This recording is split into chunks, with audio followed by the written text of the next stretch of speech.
Maya Peterson sat in her wheelchair at the elegant restaurant, her hands trembling as she smoothed down her pink silk dress. At 26, she'd been paralyzed from the waist down for 3 years after a car accident. She'd slowly rebuilt her confidence, but tonight felt different. Tonight felt like a mistake. Her college friends had convinced her to go on this blind date. "He's perfect for you," they'd insisted. "Handsome, successful, really sweet." Maya had been hesitant. She hadn't dated since the accident, but they'd been so encouraging that she'd finally agreed. Now, sitting alone at the table they'd reserved, she noticed her friends clustered at the bar across the room. They kept glancing over and whispering, barely suppressing laughter. Maya's stomach sank. Something was wrong. At 7 o'clock exactly, a man walked into the restaurant. He was tall, maybe in his mid-30s, with dark hair and wearing an expensive navy suit. He was objectively handsome, exactly as her friends had described. He looked around, checking his phone, clearly meeting someone. Maya watched as one of her friends, Jessica, approached him and pointed toward Maya's table. The man looked over, and Maya saw his expression, confusion, then understanding, then something that looked like anger. He walked toward her table, and Maya braced herself. This was it. This was the moment he'd make an excuse and leave, and her friends would laugh about the joke they'd played on both of them.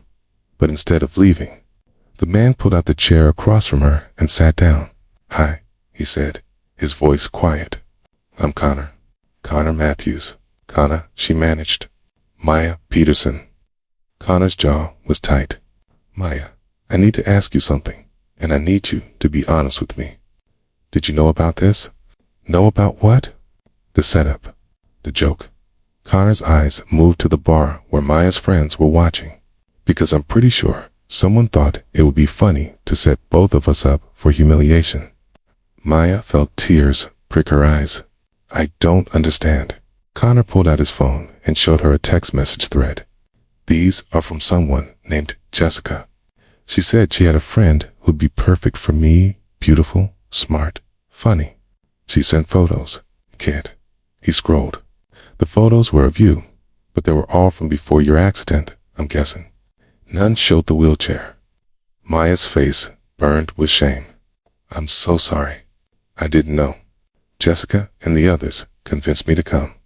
They said you'd requested to meet me, that you'd seen my picture and wanted to have dinner." I thought. Her voice broke. "I'm such an idiot. This was a joke. They set this up to humiliate both of us."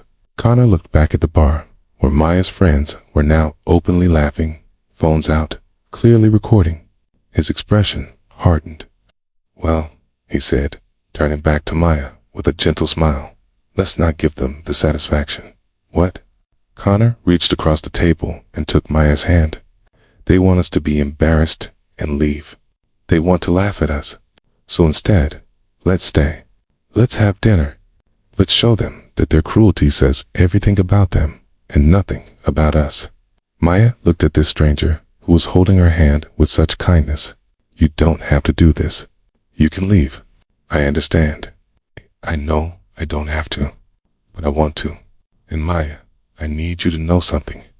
The reason I'm angry isn't because you're in a wheelchair. I'm angry because someone thought it would be funny to deceive both of us. That says they're cruel. It doesn't say anything negative about you." A waiter approached nervously. Connor ordered wine and asked Maya what she'd like to eat. She ordered, her voice shaky, still not quite believing this was happening. As they waited for food, Connor asked about her. Not about the accident, not about the wheelchair, about her. What did she do? What did she love? What made her laugh? Maya found herself relaxing, telling him about her work as a graphic designer, about the children's book she was illustrating, about her love of old movies and terrible puns. "Okay? Give me your worst pun," Connor challenged. "Why don't scientists trust atoms?" "I don't know. Why?" "Because they make up everything." Connor groaned dramatically, and Maya laughed a real laugh, the first she'd had all evening. "Your turn," she said. Tell me about you. I'm 34. I run a software company, and I'm a single father to a 7-year-old daughter named Emma. What happened to Emma's mother, if you don't mind me asking? She passed away when Emma was 2. Cancer. It's been just the 2 of us for 5 years now. I'm so sorry. Thank you. It's been hard, but Emma's amazing. She's tough and funny and keeps me honest. Connor smiled. She's actually why I agreed to this blind date. She keeps telling me I need to meet someone who makes me smile. And does your daughter know about tonight's setup? God, no. Emma would be furious. She has a very strong sense of justice. She'd probably march over to that bar and give your friends a piece of her mind. They talked through dinner, the conversation flowing easily. Maya had almost forgotten about her friends watching until dessert arrived and Jessica appeared at their table, his phone still recording. So, how's it going? Jessica asked with fake sweetness, clearly expecting them to be miserable. Connor looked up at her with cold eyes. Actually, it's going wonderfully. Maya is intelligent, funny, and beautiful. This has been one of the best dates I've had in years. Jessica's smile faltered. Oh, well, that's great. What's not great? Connor continued, his voice still calm, but with an edge. Is that you thought it would be funny to deceive 2 people and film their humiliation? What you did was cruel, and I think Maya deserves better friends than people who would use her disability as the punchline of a joke. Jessica's face reddened. It was just we were just what? Just being bullies. Connor stood. I think you should leave now, and I'll delete that video if I were you. Filming people without consent in certain contexts can have legal consequences. Jessica and her friends left quickly, their laughter gone. Connor sat back down. I'm sorry. I probably overstepped. Oh, Maya said, wiping tears from her eyes. No, you were perfect. I should have said something like that years ago. Why didn't you? Because part of me believed they were right to think of me as less than. Because, after the accident, I struggled to see myself as whole. Connor reached across and took her hand again. Maya, I've spent the last 2 hours with you. You're creative, kind, funny, and yes, beautiful. The wheelchair is just how you get around.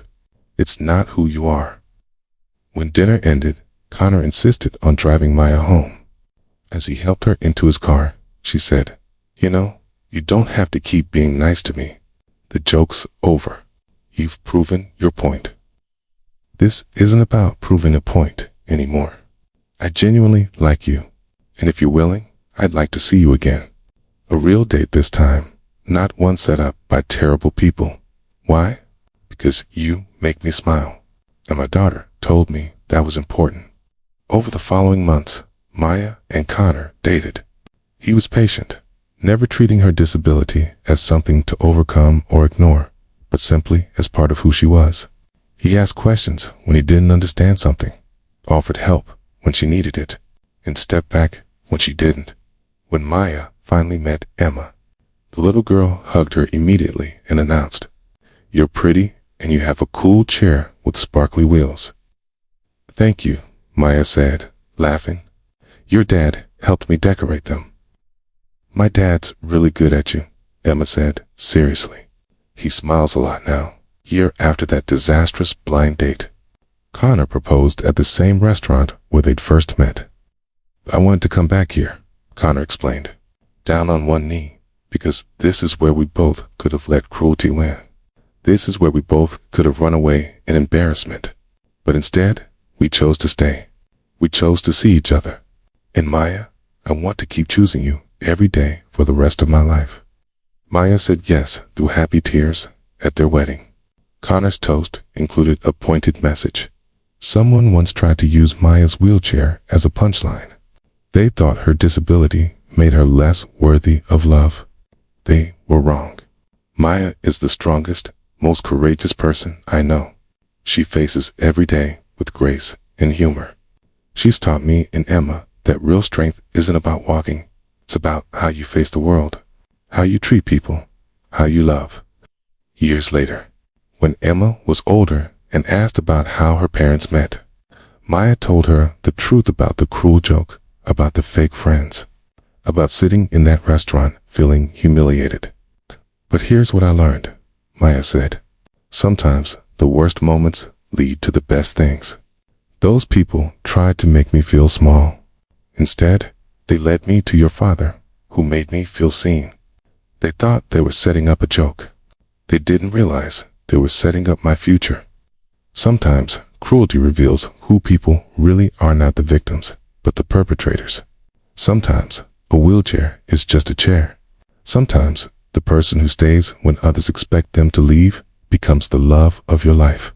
And sometimes the worst blind date ever becomes the beginning of everything.